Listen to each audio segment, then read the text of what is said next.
자, 안녕하십니까. 20년의 주식뉴스공장 11월 7일 마감 브리핑을 시작을 하도록 하겠습니다. 자, 오늘까지 이벤트는 마무리하도록 하겠습니다. 추후에 장보고 6호가 잘 마무리되면 그때 또 별다른 코멘트라든지 시장 자체에도 또 추가 접근할 부분들이 코멘트가 될 가능성이 있다 하면 그때 다시 한번 안내 방송을 하도록 하겠습니다. 오늘 지금도 계속 투표 결과가 나오고 있습니다. 장중에 카카오톡 텔레그램에 관련된 링크를 계속 올려드리긴 했습니다만은 결론적으로 보면 예상 우리가 1번, 2번, 3번 시나리오에서 2번이 가장 높다라는 얘기 들었어요. 상원이 공화당, 하원이 민주당 그 방향대로 가고 있는 것 같아요. 그러면서 글로벌 증시 인덱스 부분이 소폭 어벤등락 부분들이 있었습니다. 나스닥 선물은 지금 장중에 한 0.1에서 0.2% 반등 나오다가 지금은 한 0.1%대 0.17% 거의 0.2% 가까운 상승이 지금 진행이 되고 있고, 다우지수는 약보합입니다. 약보합 정도고, 달러는 약세가 되고 있고, 달러는 약세가 되고 있고, 그 다음에 위안화는 지금 위안화 절상 부분들 소폭씩 진행을 하고 있죠. 그리고 10년 국채 수익률은 약세 부분들이 됐어요. 자, 우리가 이제 여러 가지 그림 부분들이 계속 지금 갑론을박 나오고 있습니다. 근데 지수상으로서는 해외 인덱스가 예상했던 범위 내에 있기 때문에 나스닥이 한 0.2% 정도 반등하는 걸로 가름을 해도 되지 않을까. 국채 수익률 자체는 약세가 되고 있고 달러도 약세가 되면서 이제까지 우려를 하신 분들은 이제 탄핵이 어떻게 되고 하원에서 민주당이 장악했기 때문에 또 어떤 문제부터 생길까 하는 부분들이 있는데, 지금부터 한 8년 전에 오바마가 집권 2년 차에 그때는 상원과 하원을 다 공화당이 다 뺏어 버렸어요.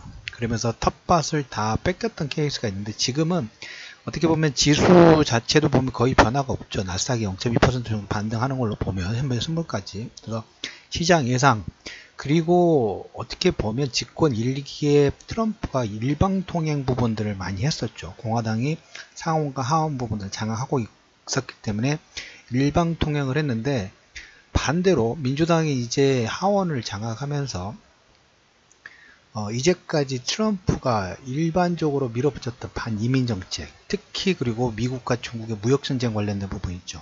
무역주의 노선, 그리고 감세 등의 브레이크가 걸릴 수가 있어요. 특히 저는 여기에서 미국과 중국의 무역전쟁의 보호무역주의 노선 자체가 이제까지 일방통행 부분들로 진행되기는 상당히 어려울 수 있다. 왜? 의회에서 그리고 멕시코 장벽이라든지 이런 부분들의 예산안도 하원이 예산 권리 부분들 권한을 가지고 있기 때문에 서로 이제 딜을 하겠죠. 뭘 어떻게 잘 딜을 하느냐, 이것도 거기에 따라 틀리긴 하겠습니다만은, 무역전쟁의 보호무역주의, 일방통행이 어느 정도 브레이크가 걸릴 수 있는 가능성이 있다. 그래서 어떻게 보면 위험자산이라고 할 수 있는 나스닥의 선물이 살짝 소폭 반등 부분들을 하는 그런 매개체 부분들이 될 수 있겠죠. 그러면서 이제 민주당은 보호무역주의라든지 이제까지 트럼프 정책 부분들 브레이크를 걸고, 트럼프 입장에서는 최근에 계속 말씀을 드렸던 것처럼 이제 2020년도 재선을 위해서는 이제 실적이 나와야 돼요. 퍼포먼스가 나와야 된다고 말씀을 좀 드렸죠. 우리나라 시장 같은 경우는 오늘 북미 고위급 회담이 연기가 되면서 그로 인해서 오전장의 상승 부분들 잘 진행되고 있다가, 그로 인해서 종목군들이 외국인들이 매수해서 매도 부분들을 확대를 하니까 오전에 시가에 상승했던 부분들 거의 다 반납 부분들 좀 했었죠.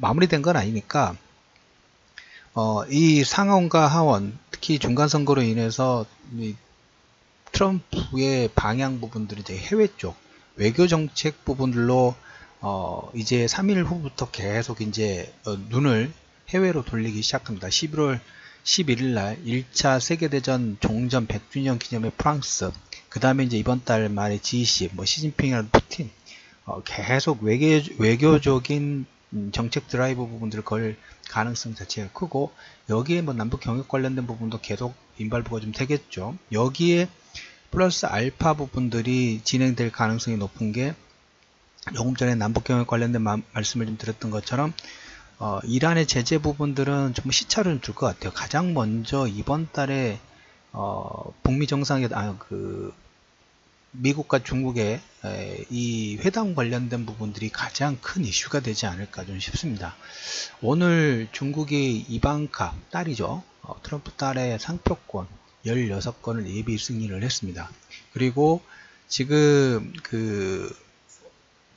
왕이 외교 장관이랄까요? 우리나라 같은 경우 왕이 중국 외교당당 국무위원이 빌게이츠 만나가지고 상당히 유화적인 발언 부분들을 했어요. 상호 존중해야 되고 협력해야 되고, 향후에 이제 미래의 협력 관계 부분들을 강조하면서 상당히 유화적인 화해 제스처 부분들을 좀 했죠. 자, 그럼 민주당이 하원을 장악해가지고 보호무역주의의 일방통행 부분들의 브레이크는 일단 걸린 상태죠. 하원이 장악이 상당히 높기 때문에. 지금까지 보면 하원이 민주당이 210석, 그 다음에 상원은 공화당이 이제 51석인데 51석 넘어가면 끝나요. 그리고 하원은 218석 정도니까 거의 근접을 하고 있고, 의외로 공화당이 주지사 쪽에서 상당히 강세 부분도 좀 했죠. 그래서 트럼프는 이 정도면 오바마가 상하원을 다 뺏겼던 것만큼 뺏기지는 않고 주지사, 상원 쪽에서 자기의 재선을 위한 자기 인물 교체 부분에서 상당히 선전했다는 부분하고, 이 여파가 보호무역주의하고 그 다음에 왕이 외교부 담당이 상당히 화해적인 제스처, 그리고 이방카의 상표권을 16건 정도 예비 승인을 하면서 이번 달에는 중국과의 협상의 결과 부분들에 대해서 퍼포먼스를 낼 가능성 자체가 점점 높아지고 있죠. 그러면 우리가 다른 것 빼고, 물론 우리나라 시장 같은 경우에는